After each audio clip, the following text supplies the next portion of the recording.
Hello, my name is Dr. James R. Golding, and you're watching A Natural Healthcare Alternative, the program dedicated to your health, longevity, and well-being. Today's program is on high blood pressure, and I want you to stay very tuned to this program. Don't change the channel, and the moniker for today is change. Now, some people want to go into the swimming pool and dive into the swimming pool. Some people want to put their toes in, feel it around a little bit before they get in. Whatever changes you want to make in regards to what we talk about today is okay with me. So you can either jump in full blast or take it one step at a time. I guarantee that if you make these lifestyle changes today, you will influence your blood pressure and your overall longevity in your life. 25% of the American population at this given time is diagnosed and has high blood pressure. Not all of those people are being treated, but they're diagnosed as having high blood pressure. Statistics would indicate the fact that this trend is not going to decrease, it's going to increase, because they're finding out that children, through poor dietary and lifestyle habits, are developing atherosclerosis, or what's commonly known as hardening of the arteries, at a very early age now. So what we're running into is that kids are developing the likelihood for higher blood pressure earlier. Now, blood pressure is important to maintain. Let's go back to the anatomy here, and we'll go back to our man. Let's take a look at the heart for a moment.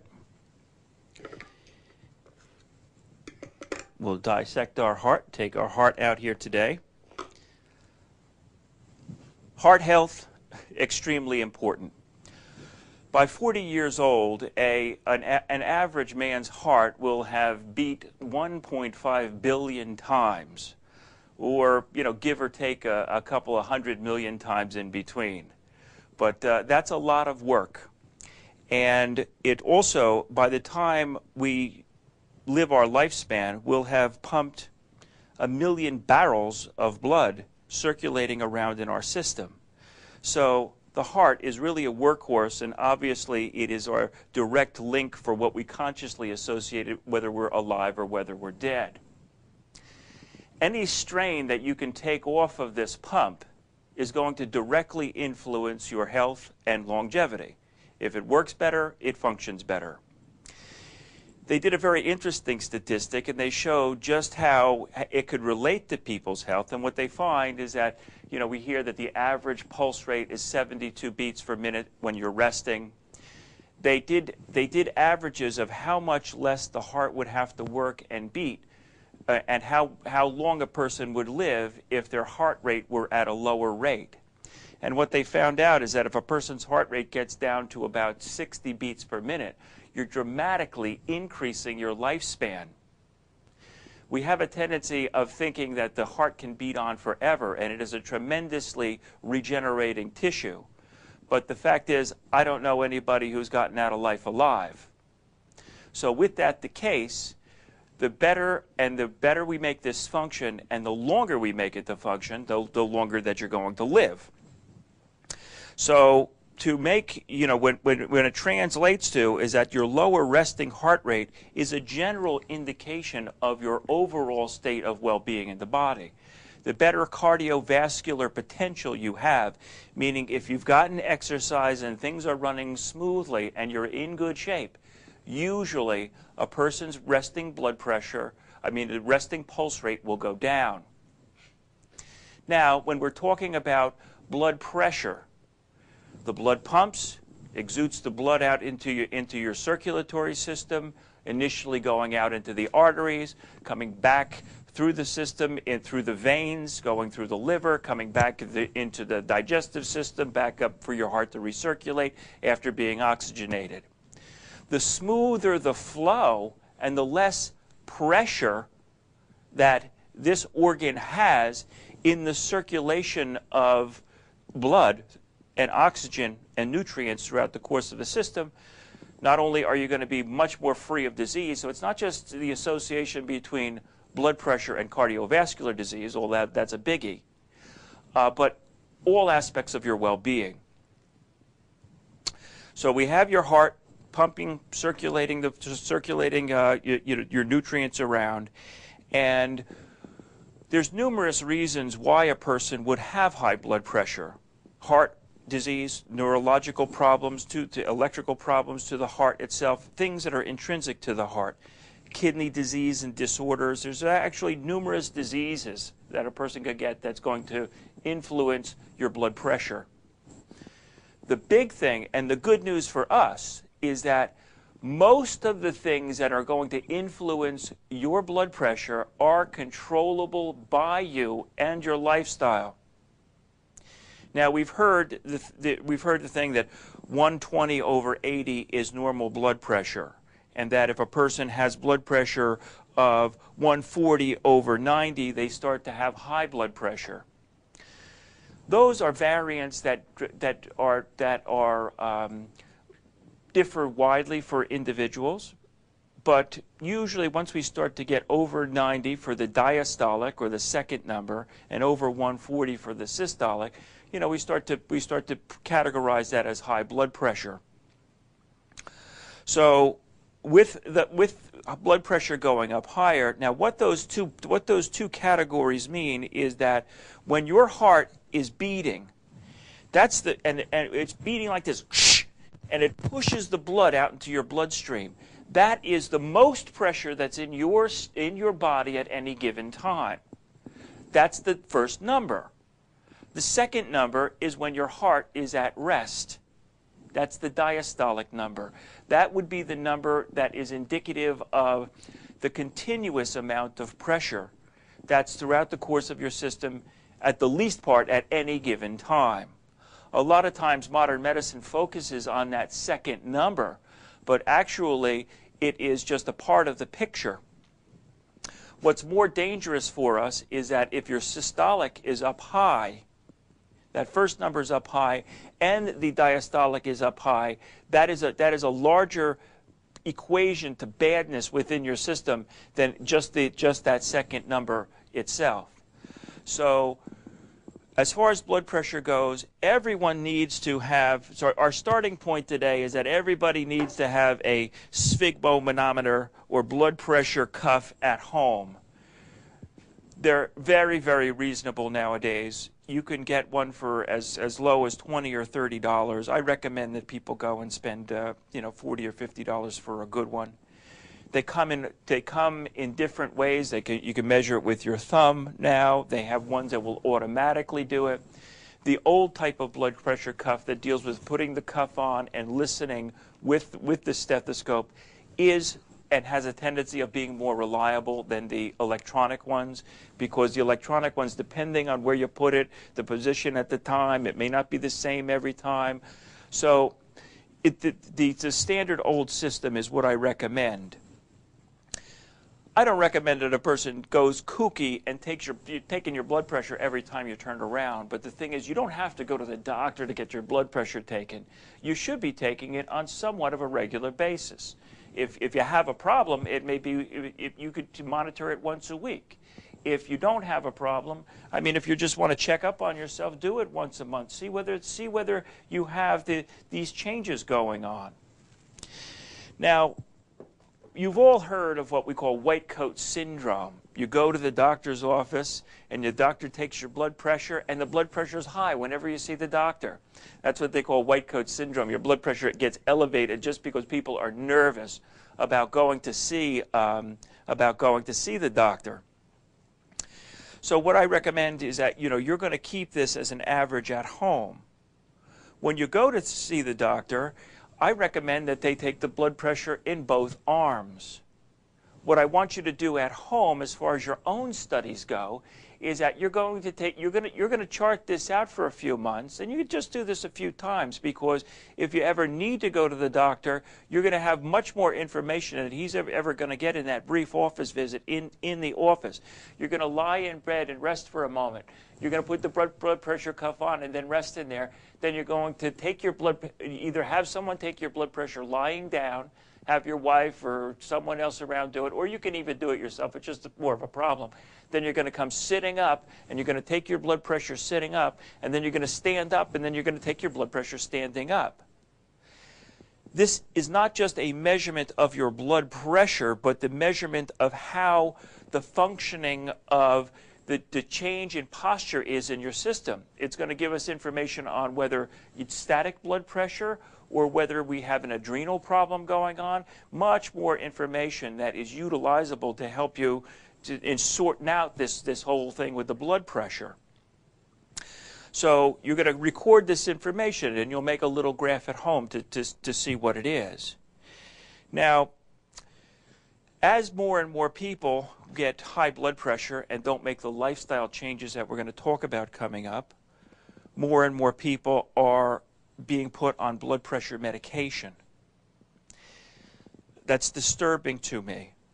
Not that it's disturbing that people need medication, because when they need medication, they should get that medication.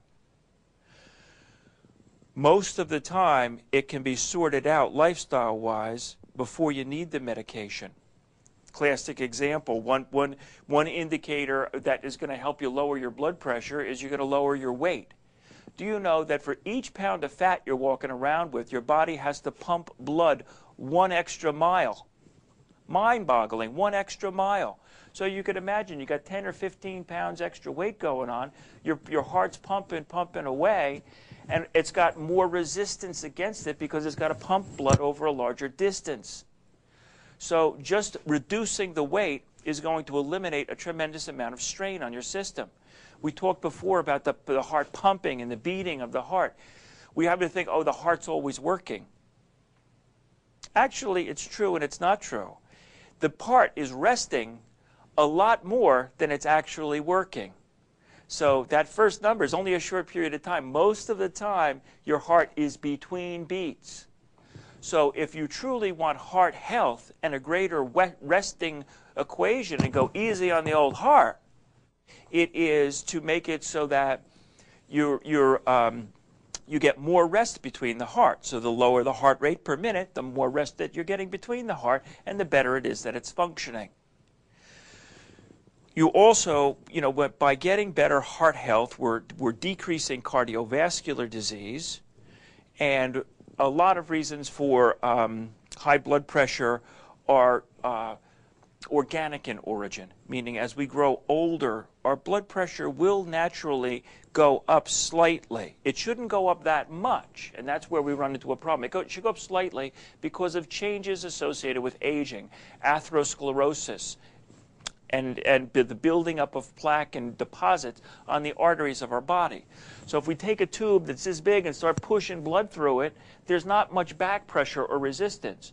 We take that same tube, which has to supply continuously throughout the course of your life the same amount of area, unless you're gaining weight, that's even more, that tube is narrowing so that we have to push more and more blood through a smaller and smaller tube.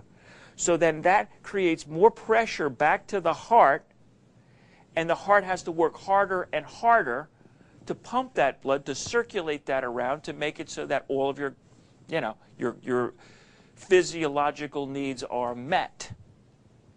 So we want to cut down on the fats. We want to cut down on the fats, and we hear about that all the time. Good fat, bad fat, cholesterol. It's all very important to do that. But getting back to the medication, people come in and see me, then all of a sudden they're on high blood pressure medication and they're on cholesterol-lowering medication. There's really no studies that they do that take all these medications together and check what physical effect multitudes of medications are having on you. My other concern is that when you address with your doctor the need to be on medication for your blood pressure, and blood pressure medication is usually very effective, but the problem is that once you get put on blood pressure medication, if you need it, what happens is that the doctor is very, very reluctant to take a person off high blood pressure medication once you start it. So when you go into it, unless there's a real reason, once you start working with your doctor, What you want to do is sit down, have a discussion with it. Can we work around this? Can we develop an intermediary goal? I may need to go on medication now, but if we don't, can we gradually, if I institute these changes, can we gradually ease off those medicines? Very, very important to recognize that and work with your doctor in that regards. Because if you don't lose the weight, you're definitely not going to get better. Now, we're going to lose the weight. We're going to cut down on the fats, which then and that is in the terms of animal fats in your diet, which is then going to cut down on the cholesterol. Taking medication doesn't make you more healthy. The absence of medication will make you healthier. And my big concern is that people get high blood pressure earlier. They need to take high blood pressure for a longer duration of their life. And then when you read on that package the list of side effects, this list of side effects with high blood pressure medication usually isn't going to happen over a short period of time. It's going to happen over a long period of time. So if you have to take that medicine for a long period of time, sure as heck you're going to get something to you that's related to you trying to help yourself. So we're going to do aerobic exercise on a daily basis, or at least 4 times a week. Minimal exercise you don't necessarily have to go out and run. You have to walk though. You have to, walking, swimming, any activity. I use walking because that's what I do. And I use walking because it's usually the most simplest thing for the majority of people to do. You don't need a piece of equipment. You can just go outside. Even if it's in the winter, you can go on a treadmill. You can go to the mall. I lectured at the mall the other day. I was surprised with the amount of mall walkers that were there.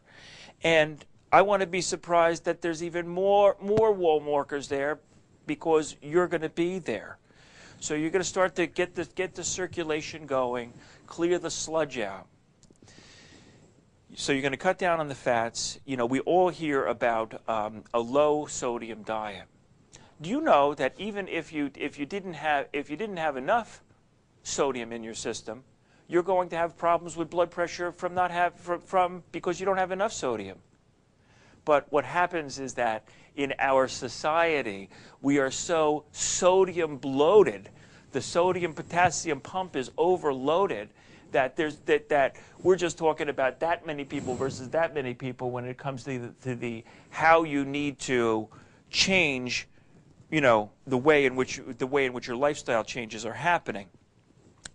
So normally there should be a ratio of 2 parts sodium, 1 part potassium for the normal functioning of the heart. In Americans, it could be up to 10 to 1, just because of fast food, salting the food, all of that. So it changes the equilibrium in your body of these minerals, which then directly influence the blood pressure. Ixnay, the salt in your diet. You have to do it. You have to stop salting the food. And here's an interesting fact. They found out that people that have high blood pressure, hypertensives, have a craving for salt. So they say, why should they have a craving for salt? And they found out the reason for it is, as your blood pressure rises, you have less of an ability to taste salt. So it's a catch-22 situation. The more you don't need it, the more you want it. So you have to get used to not salting the food or putting salt on the cooking, and you're going to get 10 times more than what you need anyway. So you need to make a concerted effort. When we're younger, 60% of your body mass is fluid, it's water. As we get older, it becomes less. And that's one reason why we need to drink more water, 6 glasses a day. If you increase the water intake, you're going to flush a lot of the minerals that you do not need in your system out. So it's very, very important, if you want to regulate your blood pressure, to keep your fluid level up high. Immediate cause and effect between caffeine, and especially coffee, regretfully, and blood pressure. If you're used to drinking a lot of coffee, you got to ixnay it. Even if it's decaffeinated coffee, they find there's 2 components of badness to the coffee. One is the caffeine in the coffee, which raises your blood pressure, and the second is a component in the coffee called xanthines, Xanthines also raise the blood pressure up more. And as we raise the blood pressure up with xanthines, even a decaffeinated coffee, you're not doing yourself a darn bit of good. And it's very acidic on the system. So a very simple step, you have to go low to no when it comes to the coffee. You can't be sitting there drinking that up, gearing your system up all day. The other is that obviously there's not a one-to-one correlation between people living a stressful lifestyle and raising their blood pressure up. But there is enough of an indication that tells us that stresses, and just slow the train down a little bit. Slow your life down a little bit. And in our busy lives, that's not always possible. But the way in which you do it is that you start the morning by doing some positive affirmations. Start out by saying, today I'm going to do something healthy for myself, and with every breath that I take and with every beat of my heart, my body becomes stronger and stronger. Just a simple mental exercise like this allows for you to reset the clock in your body and not just rush out like this and make things happen. So, try to eliminate the stressors in your life. All part of the big change going on. Also, you're going to meditate. You're going to do some form of mental relaxation exercise. And as I mentioned in our previous programs where we talked about meditation, all that stuff's available to you readily. You just have to you just have to inquire, and we will provide you with the post tapes on exactly how to meditate. You can lower your blood pressure through meditation, keeping this pump working for you for protracted and very long periods of time. You're going to go out, you got high blood pressure, you have to go and you have to get a hair analysis done. Once you get a hair analysis done, they are going to break down, that's going to break down all of the minerals that you've taken in your diet over the length of that hair. For $95, it checks for 85 different things, and it's going to give us the long-term indicator of what those dietary factors are that are going on as far as your heart health is concerned. Now, the biggies, as far as your heart is concerned, we got sodium and potassium. Usually it's too much sodium. Usually it's not enough potassium. We have magnesium, and we have calcium, all interrelated and should be in proper balance for that heart to be functioning properly. So you're going to get the hair analysis done. It's going to give you the basic information of where you might be wrong, or whether supplementation or additional dietary intakes are going to be there. You got to increase the fiber in your diet. Increasing the fiber in your diet not only helps to keep your digestive system clean, but usually most fibrous foods, whether it be oatmeal or whether it be vegetables and things like that, all of those contain numerous nutrients that are chelating or binding agents in your system, meaning they help to scrape the stuff off of your arteries.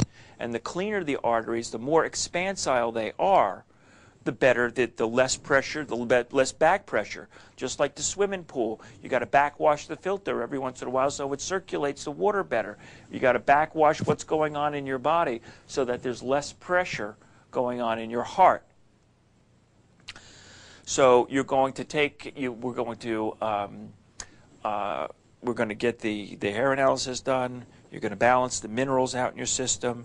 You're going to make sure that your fats, the balance of the fats in your system is there. And, you have much more leeway. The more cardiovascular exercise you do, the more leeway you have when it comes to being able to have intermittent dietary excesses. Doesn't mean you could never have this and never have that, but don't make that stuff the regular part.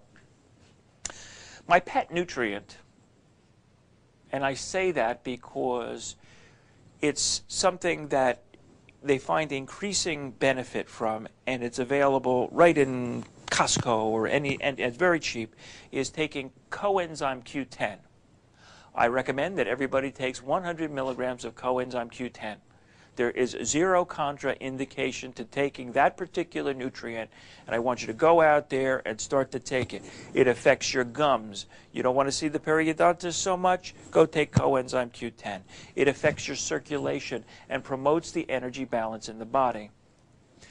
So then there are herbs that can help to regulate your blood pressure, which I'm not going to talk about too much today, because I don't want to substitute lifestyle for thinking that if you take an herb, just like a Western medicine, that's going to help to regulate your thing. Now, if you go to the doctor, he's, oh, blood pressure's up, I think we need to do that. Let's unless it's an acute emergency situation, like you're going to get a stroke, you're going to have something happen, you've got some type of blockage or something like that, that's an immediate critical state. But when it's just high and we can work with it a little bit, that's exactly what we want to do. You also want to make sure that when you go to the doctor's office, he may not have an instrument like this, but he can refer you to someone. Before you go on heart medicine, on blood pressure medicine, I recommend that everybody gets their carotid arteries checked. This is an instrument. It's known as a Doppler. It measures the blood flow to the head.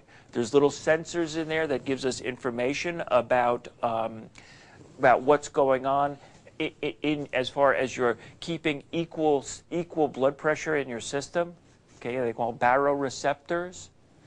And to make sure that these carotid arteries are intact is very, very important. So this instrument will give us information of whether atherosclerosis is involved with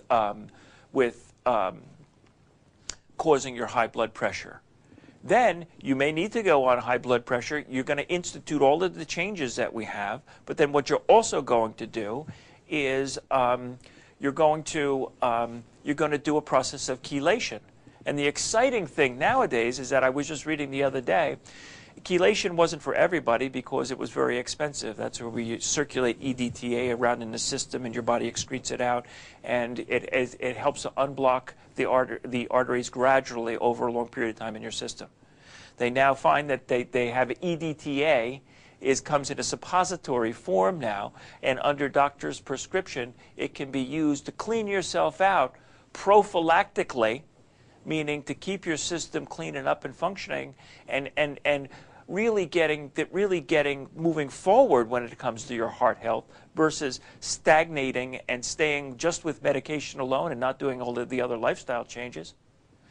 So I want you to consider that. Also, when you're in the office too, you're going to have your oxygen content checked. It's what's called an oximeter. It's going to tell the amount of oxygen intake. Of course, you're not going to smoke anymore. Smoking is definitely the #1 thing that's going to increase your blood pressure. It's heat, it's poisons, it's toxins. It's going to raise you up. Got to stop it. Got to stop it today. The other treatments involved are acupuncture. Acupuncture is involved in taking, in helping to lower the blood pressure. And we do that, but I only do that when I get compliance in all of the other aspects. Thank you for watching. I'm James R. Golding. Have a good day.